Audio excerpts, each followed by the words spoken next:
खाकी में यू दाग क्यों समझ रहा है सत्य का प्रतीक है तू। मुरैना, आप सभी का स्वागत है आज हमारे लेट्स टॉक मुरैना के एक नए एपिसोड के अंदर। मैं शिवम सिकरवार आज आप सबके सामने फिर से लेकर आया हूं हमारे एक युवा साथी को, जिनसे हमारी बातचीत जो है बहुत ज़्यादा अच्छी हो रही है एक पहले इंटरव्यू के अंदर, लेकिन आज हम और कई तथ्यों पर बात करने वाले हैं। तो हम सबके बीच हैं सुमित भाई, और ये सरपंच अजनौदा का नेतृत्व करते हैं।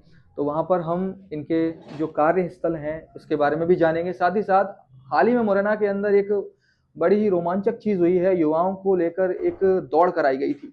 उस दौड़ से रिलेटेड बहुत सारे सवाल जो हैं मुरैना की जनता के मन में भी हैं, युवाओं के मन में भी हैं कि कुछ उसका हिस्सा थे और कुछ उसका हिस्सा नहीं बन पाए थे। तो आज सारी बातों पर हम बात करेंगे कि आखिर इसका मुख्य उद्देश्य क्या था और आने वाले समय में क्या ऐसी युवाओं को लेकर ऐसी गतिविधियां होने वाली हैं और उनके लिए क्या क्या प्लानिंग्स हैं।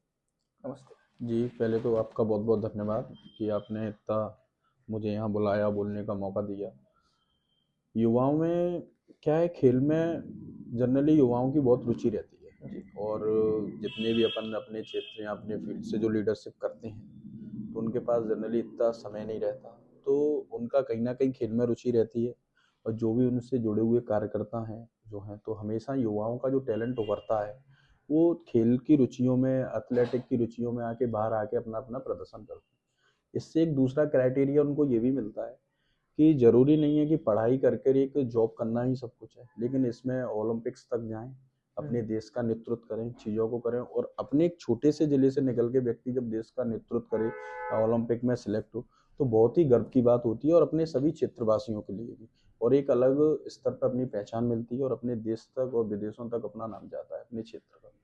मतलब अगर हम इसे संक्षिप्त में कहें तो ये एक पहल है अपने क्षेत्र से कुछ ओलंपिक्स के खिलाड़ी तैयार करने की। जी बिल्कुल, हर आदमी अपनी जगह पर अगर अपने अपने लेवल पर अपना काम करे जी और लोगों को निकालने का काम करे तो निश्चित ये बात तय है कि अपन एक बहुत अच्छे लेवल पर अपने लोगों का टैलेंट जो छुपा है उनके अंदर, उनको अगर अपन मौका देंगे रिप्रेजेंट करने का तो बहुत अच्छे स्तर पर वो बाहर आएंगे और अपने देश का नेतृत्व करेंगे। जैसा देखते हैं कि भारत के अंदर खेलों को लेकर इतना सकारात्मक वातावरण नहीं है। कई सारे बच्चों को उनके पेरेंट्स खेलों की दुनिया में जाने से रोकते हैं क्योंकि उन्हें एक बेहतर भविष्य की वहाँ से जो छवि है वो देखने को नहीं मिलती। तो इसके बारे में आप क्या कहना चाहेंगे इसके ऊपर आप? वो जनरली अभी तक ऐसा वो इसलिए होते हुए आया है क्योंकि लोगों की एक माइंडसेट है यहाँ। जी वो माइंडसेट ये है कि 12th 10th 12th कराओ, हम्म, कोचिंग्स कराओ, प्रिपरेशन कराओ और उनको एक गवर्नमेंट जॉब में कहीं ना कहीं शिफ्ट कर दो और उनकी नज़र में वो व्यक्ति फुल्ली सेटल्ड है। लेकिन ऐसा नहीं है। अगर गेम्स की दुनिया में जनरली वो पेरेंट्स उस चीज़ को इसलिए नहीं चुनते हैं कि वहाँ पे क्या है ना कि हर व्यक्ति उतना अच्छे लेवल पर परफॉर्मेंस नहीं कर पाता है। कुछ व्यक्ति रह जाते हैं तो उनसे जो निराशा हाथ में लगती है तो उससे बहुत डिमोटिवेट होते हैं लोग। तो उस वजह से वो ये सोचते हैं कि हमारा बच्चा है तो कहीं ऐसा ना हो इसमें टाइम पूरा चला जाए और बाद में आके उसको फिर ये जॉब ही करनी पड़े या कोई प्राइवेट सेक्टर में जाना पड़े। तो इसलिए वो उनके फ्यूचर को सिक्योर रखते हुए वो हमेशा ये फर्स्ट रखते हैं कि इनको यार जॉब, गवर्नमेंट जॉब करा, क्योंकि बहुत ही कम लोगों को मौका मिलता है कि अपने देश के लिए खेलें या ओलंपिक में जाएं। बहुत ही कुछ सिलेक्टिव लोग होते हैं, उसके लिए उनको बहुत ही ज़्यादा मेहनत करनी होती है, चीज़ों को सब कुछ पीछे छोड़ के जाना पड़ता है।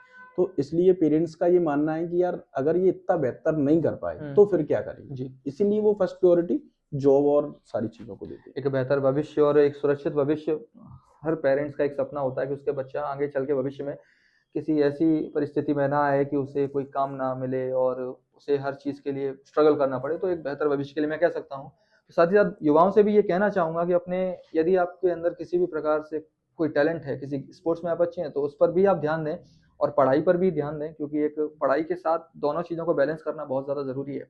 इसी के साथ हाल ही में जो हमारी मैराथन दौड़ हुई थी, इसके माध्यम से आप जो संदेश देना चाहते हैं मैं इसके बारे में थोड़ा जानना चाहूँगा। क्या ये एक एकता का संदेश है?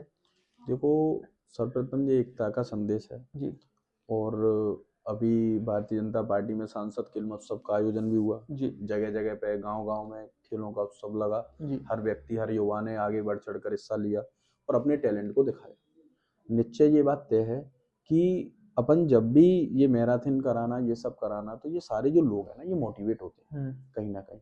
और अब जैसा कि कल 17 तारीख है तो उसमें क्या है, रामू भैया का जन्मदिन है, देवेंद्र प्रताप सिंह तोमर। तो वो भी मध्य भारत हॉकी एसोसिएशन के अध्यक्ष भी हैं, तो उनकी खेल में बहुत ज्यादा रुचि रहती है और अपन उनसे जुड़े हुए हैं, उनके लिए छोटे से कार्यकर्ता उनकी विधानसभा से बनाते हैं, तो कहीं ना कहीं वो भी खेलों को बहुत ज्यादा महत्व देते हैं।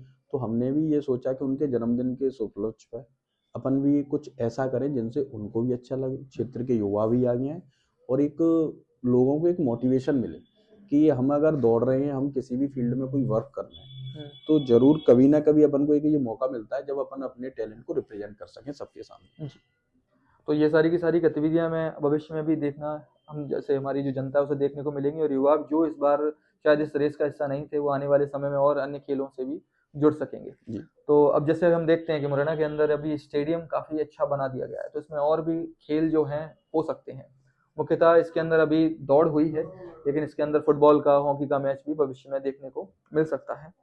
जी, आगे हम बात करते हैं कि यहाँ पर जितनी भी गतिविधियां हुई हैं, जब ये सारी की सारी मैराथन वगैरह हुई, तो इसका नेतृत्व, जैसे आपने देखा, इसका जो नेतृत्व देखा, उसके अंदर ये युवा शक्ति के अंदर जो ऊर्जा थी, आप उससे कितना प्रभावित हुए? देखो, बाकी ऊर्जा बहुत ज्यादा है। वो इस टाइम का वेट करते हैं कि कभी हमें मौका मिले और हम रिप्रेजेंट करें, चीजों को हम दिखाएं, क्योंकि जैसे कि अपन ने तो आज मैराथन कराई, चलो ठीक है, ये एक वो है, लेकिन वो कंटिन्यू 12 महीने ग्राउंड पे रहते हैं।